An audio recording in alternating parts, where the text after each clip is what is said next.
حمید مجید۔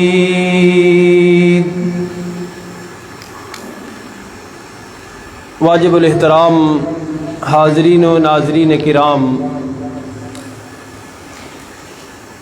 یہ اسلام جو ہمارا دین ہے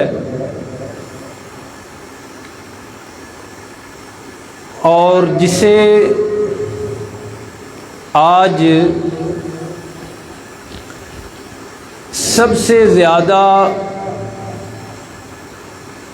بے پرواہی کا سامنا مسلمانوں کی طرف سے کرنا پڑ رہا ہے،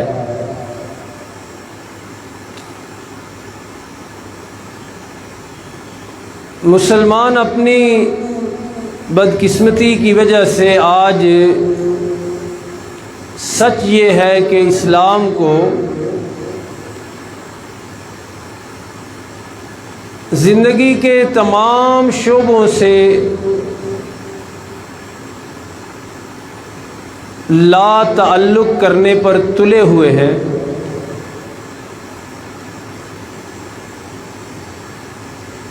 کافروں نے تو اس کے ساتھ دشمنی والا رویہ رکھنا ہی تھا، لیکن آپ گواہی دیں گے اور اتفاق فرمائیں گے کہ مسلمان بھی اس کے ساتھ کوئی اچھا سلوک نہیں کر رہے۔ بڑا مذہبی گھرانہ ہو، شادی کے موقع پہ انہیں کہہ کے دیکھ لیں کہ سنت کے مطابق بھئی یہ کام کرو، تو نہیں کریں گے، کہیں گے نہیں ڈھول نہ بجائیں تو شادی کا پتہ کیسے چلتا ہے، کنجر نہ نچوائیں یہاں لا کر تو محلے میں پتہ کیسے چلے گا کہ منگنی ہو رہی ہے۔ اور یہ میں مذہبی گھرانوں کی بات کر رہا ہوں پوری ذمہ داری کے ساتھ، یعنی جن کے لوگ نماز کے پابند ہیں، مسجدوں میں آنا جانا ہے، علماء سے تعلق ہے، ان کا رویہ اسلام کے ساتھ یہ ہے۔ غمی کا موقع آ جائے، ممبر و محراب سے 1000 دفعہ بتا دیا جائے کہ اللہ کے پاک پیغمبر صلی اللہ علیہ وسلم کی تعلیمات یہ ہیں، اس موقع پر اس طرح ہم نے کرنا ہے، تو تیار شدہ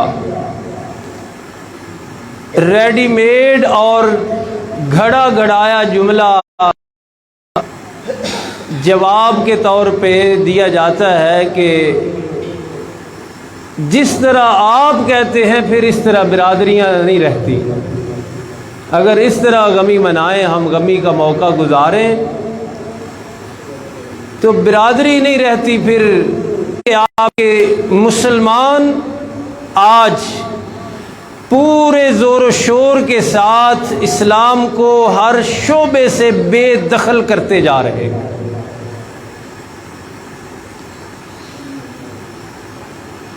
یہ جو اسلام ہے نا، اس کی ابتدا کی طرف میں نے آپ کو لے کر جانا ہے کہ یہ اسلام اپنی ابتدا میں کیسے پھیلا۔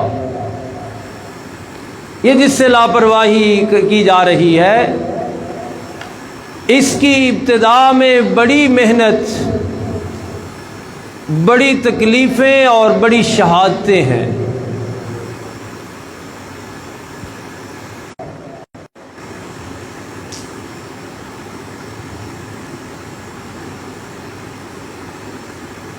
اور مخالفت اور دشمنی کا یہ انداز اور طریقہ بن گیا تھا کہ نبی کریم صلی اللہ علیہ وسلم سمیت اس وقت تک ایمان لانے والے سارے ہی مسلمانوں کو اپنی عبادات اور اسلام کی تعلیمات سیکھنے کے لیے ایک گھر میں پابند ہونا پڑا اور محدود ہونا پڑا، جسے اسلام کی تاریخ میں دار ارقم کہا جاتا ہے۔ علل اعلان عبادت کی اجازت نہیں تھی، اعلانیہ طور پہ دین کی تبلیغ کرنے کی اجازت نہیں تھی۔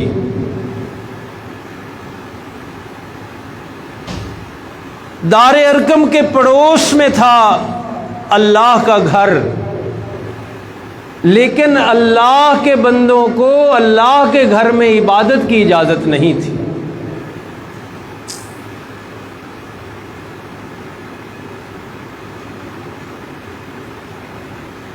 مسلمان دبے ہوئے تھے، پسپا تھے، چھپے ہوئے تھے،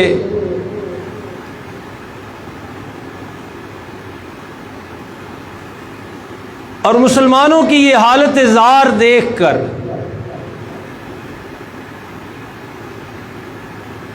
یہ چھپ چھپ کر عبادت کرنا، یہ چھپ چھپ کر تبلیغ کرنا، یہ چھپ چھپ کر اسلام سیکھنا، یہ دیکھ دیکھ کر اللہ کے پاک پیغمبر صلی اللہ علیہ وسلم بڑے پریشان ہوا کرتے تھے، غمگین ہوا کرتے تھے، صدمہ محسوس کرتے تھے۔ تو اسی کیفیت میں آپ نے ایک دن بارگاہ خداوندی میں ایک دعا کی تھی۔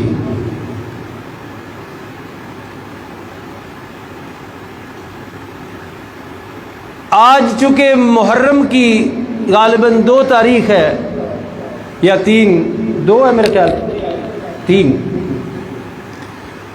تو اس محرم کی ابتدا کے حوالے سے وہ دعا یاد آتی ہے کہ اللہ کے پاک پیغمبر صلی اللہ علیہ وسلم نے بارگاہ خداوندی میں ہاتھ پھیلا کر یہ دعا کی، اللہم اعز الاسلام۔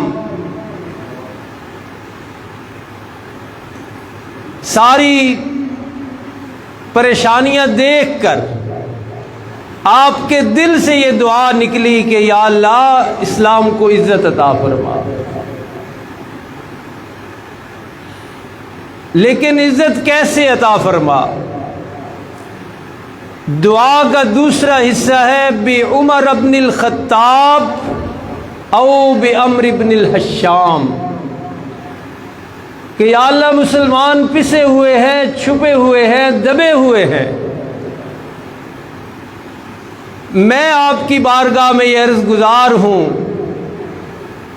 کہ اسلام کو بلندیاں عطا فرما، اسلام کو سرفرازیاں عطا فرما، اسلام کو عزت عطا فرما، اعز الاسلام۔ اور اس میں جس شخصیت کی وجہ سے اسلام کو عزت ملنی تھی، ان میں 2 نام آپ نے ذکر فرمائے، اللہم اعز الاسلام بعمر ابن الخطاب او بعمر ابن الحشام، کہ یا اللہ یہ سردار قسم کے لوگ ہیں، بڑے ہیں، ان کی بات چلتی ہے، ان کا رعب ہے، ان کا دبدبا ہے اپنا ذاتی اور انفرادی، تو ان میں سے ایک اسلام کی عزتوں کی وجہ بنا دے یا اللہ۔ ویسے میں یہ عرض کر دوں یہ حدیث ضعیف ہے، موضوع نہیں ہے۔ موضوع جو ہوتی ہے وہ ارشاد پیغمبر ہی نہیں ہوتا، گھڑی ہوئی حدیث جس کو کہتے ہیں گھڑی ہوئی روایت، یہ وہ نہیں ہے۔ سند میں کچھ ضعف اور کمزوری ہے جس کی وجہ سے یہ صحیح نہیں، ضعیف حدیث ہے۔ لیکن اسی سے ملتی جلتی دوسری حدیث وہ بالکل صحیح ہے، اور اسی وجہ سے یہ علماء بیان بھی کر دیتے ہیں، اور چونکہ اس حدیث سے اس کی تائید بھی ہوتی ہے، اور وہ امام ترمذی رحمۃ اللہ علیہ نے بھی ذکر فرمائی، مسند احمد میں بھی ہے، مشکات شریف میں بھی ہے، اور جو لوگ حدیث کو پرکھتے ہیں انہوں نے اس حدیث کو حسن صحیح کہا ہے، اور اس کے الفاظ یہ ہے کہ اللہم اعز الاسلام بِأَحَبِّ هَذَيْنِ الرَّجُلَيْنِ بِأَحَبَّ هَذَيْنِ الرَّجُلَيْنِ کہ اللہ کے پاک پیغمبر بارگاہ خداوندی میں دستے دعا دراز کر کے یہ عرض کر رہے ہیں کہ یا اللہ ان دو بندوں میں سے، ان دو مردوں میں سے، بِأَحَبَّ جو تجھے زیادہ پیارا ہے. اور آج کے گفتگو کا عنوان بھی یہ ہے کہ حضرت عمر رضی اللہ عنہ، فرمائش تو حضرت نبی کریم صلی اللہ علیہ وسلم کی ہیں، لیکن اس حدیث کی خوشبو لینے سے پتہ چلتا ہے کہ آپ رضی اللہ عنہ انتخاب اللہ کا ہے. اور حدیث کیسے خوشبو دے رہی ہے؟ اللہ کے پاک پیغمبر صلی اللہ علیہ وسلم اللہ کی بارگاہ میں دو نام پیش کر رہے ہیں. یہ نہیں عرض کیا کہ حضرت عمر کو ہی منتخب کیجئے، دو نام پیش فرمائے ہیں نبی پاک صلی اللہ علیہ وسلم نے، اور عرض کیا بِأَحَبَّ هَذَيْنِ الرَّجُلَيْنِ کہ ان دو میں سے تجھے میرے اللہ جو زیادہ پیارا ہے. اور نام ذکر کیے وہاں عمرو بن حشیم کہ حضرت عمر اللہ کا انتخاب ہے، اور حدیث سے ثابت ہے کہ اللہ کے پیغمبر تو دو نام پیش کر رہے ہیں نا. آپ کے دل میں کیا ہے یہ تو نہیں پتہ چل سکتا، لیکن آپ نے دو نام پیش کیے کہ یا ابو جہل کو اسلام کی دولت سے مالا مال کر، یا عمر ابن خطاب کو اسلام کی دولت سے مالا مال کر. تو یہ معروض ہے، عرض ہے، درخواست ہے اللہ کی بارگاہ میں اللہ کے حبیب کی صلی اللہ علیہ وسلم. لیکن منتخب کس نے کرنا ہے؟ دونوں میں سے فیصلہ کس نے فرمایا؟ اللہ نے. اور فیصلہ بھی کس حوالے سے؟ بِأَحَبَّ هَذَيْنِ الرَّجُلَيْنِ کہ میرے اللہ ان میں سے جو تجھے زیادہ پیارا ہے. تو حضرت عمر رضی اللہ عنہ کے حق میں یہ دعا قبول ہوئی. وہ اسلام لانے کا واقعہ بھی آپ سنتے رہتے ہیں علماء سے. خاص طور پہ میں یہ عرض اس لیے کر رہا ہوں کہ آج دو نام پیش کیے ہیں، پھر احبا کا لفظ استعمال فرمایا ہے کہ اللہ جو تجھے زیادہ پیارا ہے. تو اس حدیث کا جواب ابو جہل مسلمان بن کر نہیں آیا تھا. کون آئے تھے؟ عمر فاروق رضی اللہ عنہ. تو حدیث مبارکہ میں نے عرض کی، اس کی تصدیق اور اس کی تشریح اور ریسرچ اور تحقیق بھی عرض کر دی کہ ان معنوں میں یہ حدیث بالکل صحیح ہے ان الفاظ کے ساتھ. دوسری میں ضعف اور کمزوری ہو سکتی ہے محدثانہ گفتگو اگر کی جائے، لیکن اس حدیث میں کوئی کلام نہیں، کوئی اعتراض نہیں. تو صحیح حدیث نے ثابت کر دیا کہ حضرت عمر فاروق اعظم رضی اللہ عنہ بارگاہ خداوندی سے منتخب ہو کر اسلام کو آئے. اور جس دن اسلام قبول کیا، اللہ کے پیغمبر صلی اللہ علیہ وسلم نے جو دعا کی تھی پوری قبول ہوئی. عرض اللہ کی بارگاہ میں یہ کی تھی نا کہ اعزا، یا اللہ عزت دے. یہ جو چھپ کر عبادتیں ہیں، یہ جو چھپ کر تبلیغ ہو رہی ہے، یہ جو چھپ کر میٹنگ اور اجلاس ہو رہے ہیں، یہ ختم ہوں. اور دوسری طرف مکہ کی گلیوں میں، مکہ کے گھروں میں، مکہ کے بازاروں میں مسلمانوں کو جو تکلیف اور پریشانی کا سامنا کرنا پڑ رہا ہے، جسمانی سزائیں دی جا رہی ہیں ان کو، اس کا مداوع اور علاج ہو. تو پہلے دن ہی آپ نے ایک تو یہ اللہ نے ثابت کیا کہ میرے نزدیک پیارا عمر ہے رضی اللہ عنہ، کہ مجھے سب سے ان دونوں میں سے پیارا کون ہے؟ حضرت عمر رضی اللہ عنہ. حضرت عمر اللہ کے محبوب ہیں، حضرت عمر اللہ کے پیارے ہیں، حضرت عمر اللہ کا انتخاب ہیں، حضرت عمر رضی اللہ عنہ کو اسلام کی جھولی میں اللہ نے ڈالا ہے۔ تو پہلے دن ہی آپ نے اپنے عمل سے اور اپنے کردار سے ثابت کر دیا کہ آپ واقعی ہی اسلام کی عزت بن کر آئے تھے، آپ واقعی ہی مسلمانوں کی عزت بن کر آئے تھے۔ وہ واقعہ آپ کو یاد ہے کہ جیسے ہی اسلام آپ نے قبول فرمایا تو تھوڑی دیر بعد عبادت کا وقت ہو گیا اور مسلمان عبادت کی تیاری کرنے لگے، تو آپ نے پوچھا کہ یہ کیا ہے؟ تو بتایا گیا کہ یہ ہماری عبادت کا وقت ہو گیا ہے، اور اسی کمرے میں، اسی بیٹھک میں، اسی گھر میں اللہ کی عبادت کرنی ہے۔ پھر آپ کی پوری زندگی ہے، اس کے بیان کے لیے ظاہر بات ہے ایک وقت، طویل وقت چاہیے۔ چونکہ ہم اور ہماری جماعت ہے، کوئی اسی مسئلے کو لے کے چل نکلا ہے، لیکن میں یہ عرض کروں گا کہ باقی ادیان عالم میں اسلام کا امتیازی مسئلہ توحید خداوندی ہے۔ توحید خداوندی یہ اسلام کا امتیازی مسئلہ ہے۔ اس کو جتنی کوئی عزت دے گا وہ اسلام کو عزت دے گا، اور اس حوالے سے جتنی لاپرواہی، لا تعلقی اور بے پرواہی کا کوئی مظاہرہ کرے گا وہ اسلام کی عزت پر حملہ آور ہے۔ توحید کا پرچم اونچا تو اسلام کا پرچم اونچا۔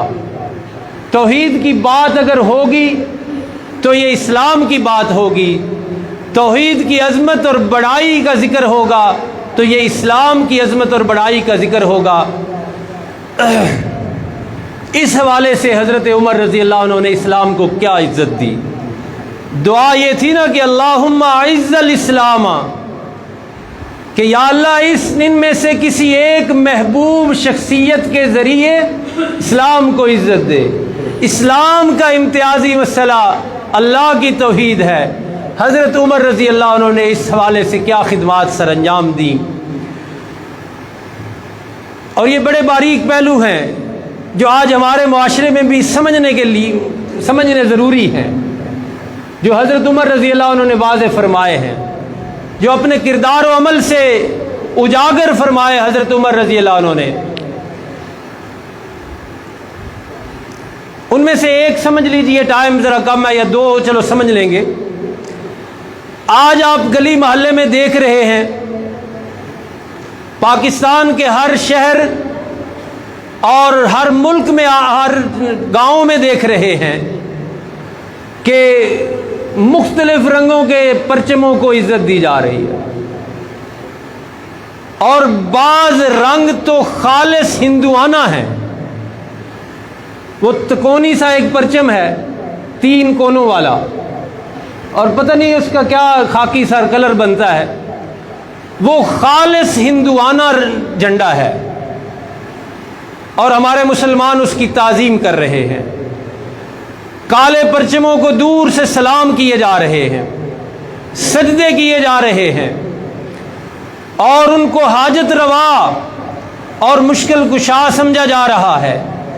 اس ماحول میں سمجھیے کہ حضرت عمر رضی اللہ عنہ نے اسلام کی اور توحید کی کیا خدمت کی۔ سن 6 ہجری میں گزشتہ جمعے اس کا ذکر ہوا، صلح حدیبیہ، بیعت رضوان ہوئی ایک درخت کے نیچے۔ قرآن حکیم میں اس درخت کا ذکر ہے۔ وہ درخت اس لحاظ سے یادگار ہے کہ اللہ کے پیغمبر صلی اللہ علیہ وسلم نے اس کے نیچے آرام فرمایا، اس کے نیچے بیعت رضوان ہوئی، اس کا ذکر قرآن میں، اس کے نیچے 1400 جنتی صحابہ نے قیام فرمایا، بڑا یادگار ہے۔ اور ہماری ذہنیت جو آج پاکستان میں موجود ہے کہ ہر جھنڈے کو سلام، ہر علم کو سلام، اس ذہنیت کے مطابق تو اس کے سجدے ہونے چاہیے تھے۔ اور حضرت عمر رضی اللہ عنہ کے دور میں آپ نے یہ باتیں محسوس فرمائیں ہوا یہ کہ لوگ جوک در جوک اس درخت کی طرف آنے لگے، ایک رجوع سا بن گیا، ایک ماحول سا بن گیا کہ لوگ دور دراز سے سفر کر کے وہ درخت دیکھنے آتے تھے، کیونکہ یہ اسلام کی وہ تعلیمات کے خلاف ہے۔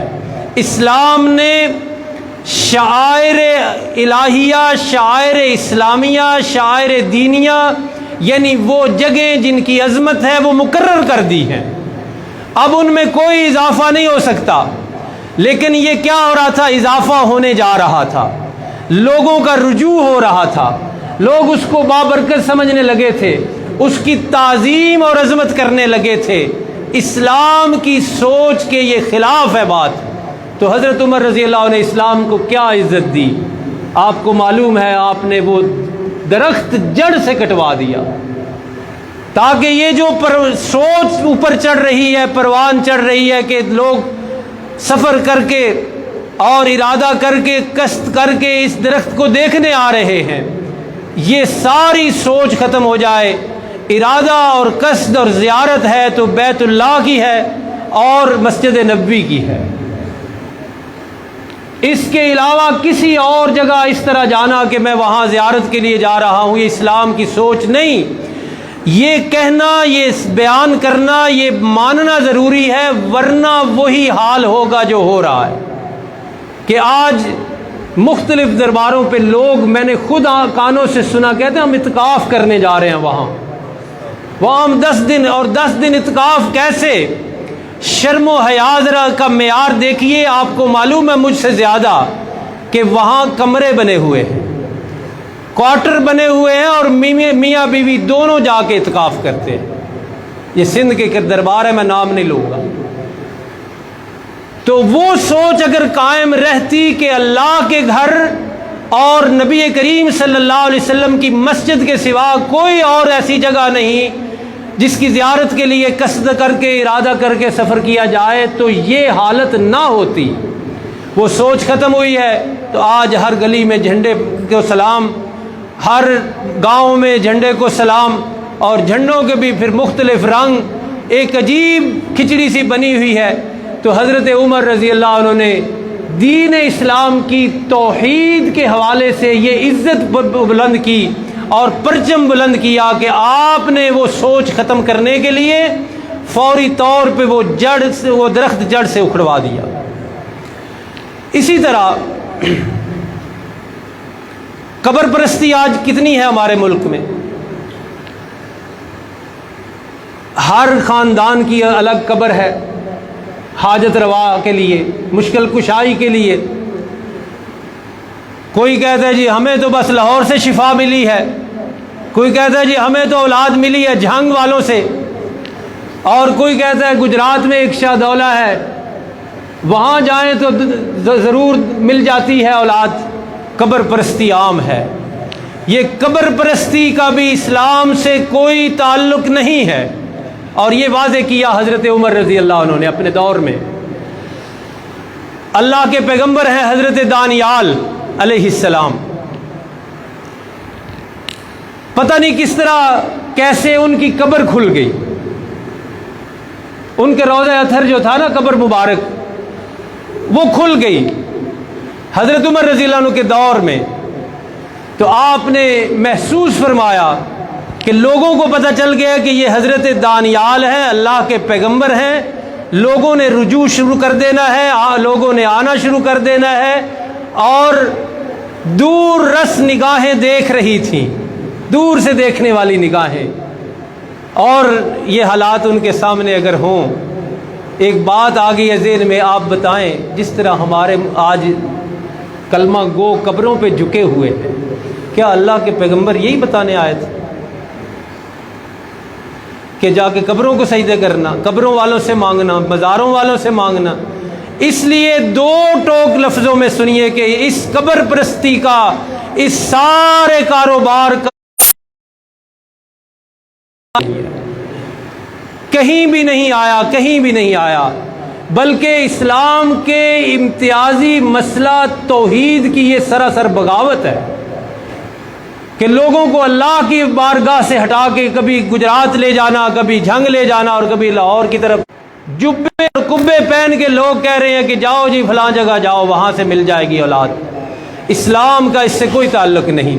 تو حضرت دانیال علیہ السلام کی قبر مبارک کھلی، اب کرنا یہ تھا کہ ان کو دوبارہ کسی اچھی جگہ پہ دفن کرنا تھا۔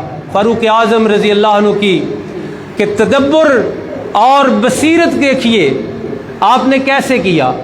آپ نے ایک سے زائد قبریں بنوائیں، ایک سے زائد قبریں بنوائیں، اور رات کے اندھیرے میں خفیہ طور پہ ان میں سے ایک قبر میں حضرت دانیال علیہ السلام کا جسم اطہر دفن فرمایا، اور باقی ساری بھی قبریں ان کی بھی شکل قبروں جیسی بنا دی۔